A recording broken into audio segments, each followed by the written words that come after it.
was really disappointed that he didn't play, as I'm sure every Yankee fan out there was as well, as he has inflammation in the forearm, yet no structural damage, what to speak of. So I don't know what's going on. He couldn't pinch hit, and last night was interesting because the fans are screaming, "We want Soto, we want Soto, we want Soto." While Grisham was up. And Grisham was up. He's in there, and he hits the home run, and then everybody all of a sudden changes. Yep. And this is why you don't listen to the fans, because you end up sitting with the fans. And I guess they decided, you know what? Out of an abundance of caution, our Yankees, we have to be very careful with these guys, and we have to make sure that they're going to make it through the entire season. So we'll just take this weekend off of all weekends to take off for Juan Soto. Unfortunately, it comes against the LA Dodgers, and it was really disappointing, honestly. I mean, because Friday night watching that game, they could have used him. Oh, of course. Holy cow. And it was a pitcher's duel of pitcher's duels, and it kind of felt like the things that you're worried about with the Yankees and the things that have happened to them in years past, where injuries and lack of offense against good teams has sunk them. And that's sort of, they won the last game, they won last night, and it was a great win. But if you just take this series and the importance of it in the regular season, which can be argued, but to me, it's like you don't get a lot of these opportunities when you're a really good team to have that playoff atmosphere in the regular season. But if you think about it, the two biggest problems the Yankees have had in advancing in the postseason the last number of years with this group that's been led by Aaron Judge is injuries to their best players and not being able to hit. Yeah, I'll tell you what, when you see the Dodgers lineup, though. Yeah, I mean, it's just one after another. Teoscar Hernandez had like a weekend. It was just amazing what he was able to do. And then, of course, Mookie Betts is basically hitless, and all of a sudden tomahawks one down the left field line with men on base when you needed it. I mean, that's big players coming through in big spots. And so did Aaron Judge for the most part. I mean, he had a hell of a series as well. I mean, so what do I take out of it? I kind of take out of it the fact that, the Yankees have a problem at first base. Yes. They kind of have a problem at second base. Yeah. I mean, I don't know about Gleyber Torres. We've been sitting here since he first got called up, and we all want him to be great, and he's just so inconsistent. It's mind-numbing. But, it's just, it kind of just shows you just how the Yankees are great. Don't get me wrong. But there may be teams, and it could be the Dodgers, it could be the Orioles. One of these teams is going to be the thorn in the side of the Yankees, especially if they have to deal with injuries or they can't figure out what's going on at first base. And this is like, it's kind of an interesting under-the-radar thing because the Yankees have had such a great year up until this point. And last night it was LeMahieu at first. It's kind of like, when you're sitting there and you're saying, okay, Jeff McNeil needs to be sat down. He's got to be taken out of the lineup. He's struggling. He struggles. You take him out of the lineup. Next thing you know, he comes up with two big hits, when he finally gets back into the lineup over in London.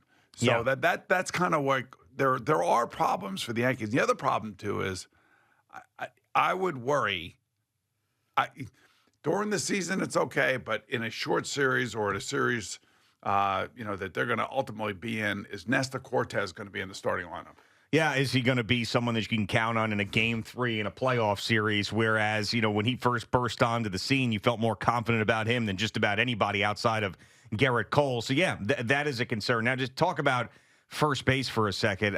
What do you do with Anthony Rizzo at this point? I mean, we know that last year it wasn't an excuse, but an explanation that he fell off the face of the earth offensively because he got misdiagnosed with the concussion. He was never himself, but now he has come back in this season and once again been a zero. Now, he is a veteran player who has won a World Series in the past with the Chicago Cubs. He's Aaron Judge's best buddy. He's getting sat down now.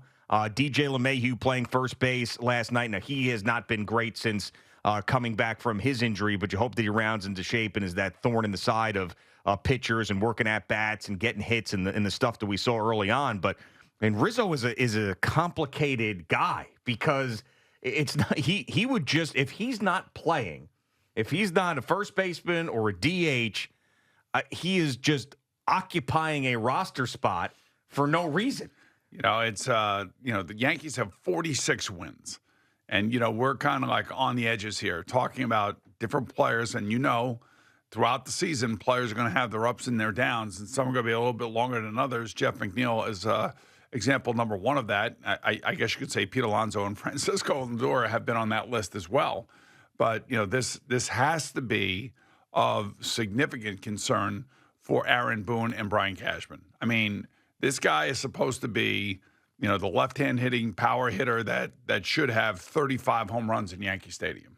And he's just, it looks like it's feeble. It gets to the point where even like when Jeff McNeil was going through this, it's they can't even get out of their own way.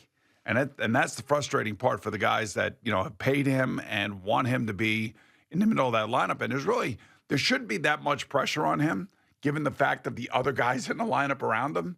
He should be getting good pitches. He should be getting, a more consistent performance at the plate. In the field, he's great, but I don't know what to tell you. He's got to come out of it eventually. The question is, what is it going to take for him to come out of it, and how long do they need to sit him? Yeah, and he could be done. With what happened last year and the injury stuff and it being a head injury and the fact that he was just never the same and has come back. He might be cooked. He might be done. Now, I don't want it to make it seem like we're just focusing on the negative with the Yankees. We know how good they are, but these are some of the things that this is what Brian Cashman, Aaron Boone, all the analytic guys are talking about right now. Is as you said it, we've got a problem at first base. We've got an issue at first base. And you got an issue at second base too. And it's not like they could send down Anthony. Yes, so Gleyber Torres is an interesting conversation. He's not quite on the Gary Sanchez level. No, he's better than that. He's better than that. He's more consistent than that. Too many errors in the field. Too much lackadaisical play. I'll make the comparison in the sense of he was really, really good at one point, and he's never gotten back there. And there's times that you feel like he's just not locked in more often than not. And it's as frustrating as hell. Now, Gary Sanchez, there were more defensive issues with him, and any time that he was involved in something defensively, you felt like just like a pass ball would be such a huge deal, and you have some of that, with Gleyber Torres as well. I was surprised that he was on this team starting this year. I thought that last year this past offseason was a perfect time to trade him. They did not, but he's the guy more than Rizzo, because Rizzo I could see being done. He's the guy that's got to snap out of it, because I don't know what the hell they're going to do with him. Anthony Rizzo, I don't know what they're going to do with either one of those guys if they don't start performing. It's definitely a conundrum with where they are in their careers. And it actually accentuates itself when Juan Soto is not in the lineup. Yes. That's the other problem. Magnifying glass spot. 100%. Yeah. Yes. And look, I watched all these games, and the Dodgers, man, they're a hell of a team. Even though, Yankees have more wins than them. Their pitching staff is pretty damn good, man. It's a battle every time you get into into the box, because, whether it be high and tight, whether it be sliders, low and inside, all sorts of things that were going on this weekend that hopefully is a prelude to the World Series. Because that would be an amazing World Series, and the Yankees will tweak their lineup before we get there, and they're going to have to get through Baltimore.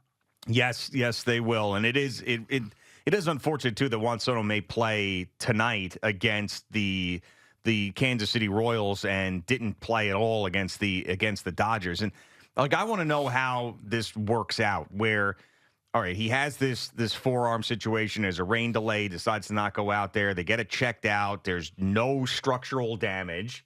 And then in this series, which is by far the biggest series that the Yankees will have during the regular season on paper before the season starts, there could be a Baltimore series later on that could determine the division. But all things equal, this was the biggest series they had with the star team coming in that you don't normally play, all the history in New York baseball. And he just doesn't get in any of these games, and is going to play Monday against the Kansas City Royals. So what was it? Were the Yankees trying to be overly cautious? Did Juan Soto say, "Man, I need a couple of days to get this right"? I couldn't imagine that. He played 162 games last year. The guy always plays. So would the Yankees really be that overly cautious with Juan Soto? 100%. But there's nothing. There was no structural damage. I know, but I just you could have made him your DH. Yeah. You know what I'm saying? Which is, I thought that's exactly what we thought was going to happen. And it didn't. So I don't know. That was just a very, very strange one. Inflammation in the forearm. Inflammation. Yeah. He could have played through it. He's been playing through it. Stick it in ice, get some stim, call it a day and get out there. Shoot them up. But again, it's early in the season. The whole argument. Do some cupping. You know all the whole argument's going to be, we got a long way to go. We're just in the first quarter, or the first third of the season. I mean, you know how this goes. Yeah, but it's different, man. It's the Dodgers series. Like if this were the Twin series that they just had, or they were playing any random team, the Oakland Athletics, like, okay, fine. Well, the Kansas City Royals. Yeah, the Royals have actually been okay this year. Yeah, they're 12 games over 500. Yeah, so they've been better than okay. But I was very surprised with that. But I guess it's still good news that there was nothing going on there, and it wasn't like this Tommy John situation that we were talking about on Friday. So let me ask you a question: when the fans are screaming, "We want Soto" last night, yep. Do you think obviously the guys in the booth are saying it's too early, it's too early, it's too early. Like let's wait until the 8th inning or the 9th inning possibly. Do you think that there was an actual legitimate thought that Soto could have pinch hit in a pinch? Yeah, I think absolutely. I'm sure that they asked him before the game if he would be available. They probably really considered it because the Grisham home run was in the 6th. If they're down late in the game, maybe he does get that opportunity like they were talking about as far as maybe the 8th or 9th inning, especially if he's going to be available tonight. But I mean, it's just when you're involved in special seasons that the Yankees are having right now, stuff like this happens. Where Trent Grisham, who's was hitting under 100 when he comes up to the plate in that situation, where people are screaming for Juan Soto, we want Soto, and then he hits this bomb with his mustache. I think he's got like 6 hits and 3 of them are home runs. Yes. So I mean, it's just like that. That's the type of wacky stuff that happens in the positive way. But yeah, I do think that if they were down 9th inning and had an opportunity to get Soto in there to hit, they would have used them. So that Aaron Boone is at the top step of the dugout at this moment. Yeah. And he's hearing 48,000 fans. Well, maybe not all 48,000, maybe 38,000 because there were 10,000 Dodger fans.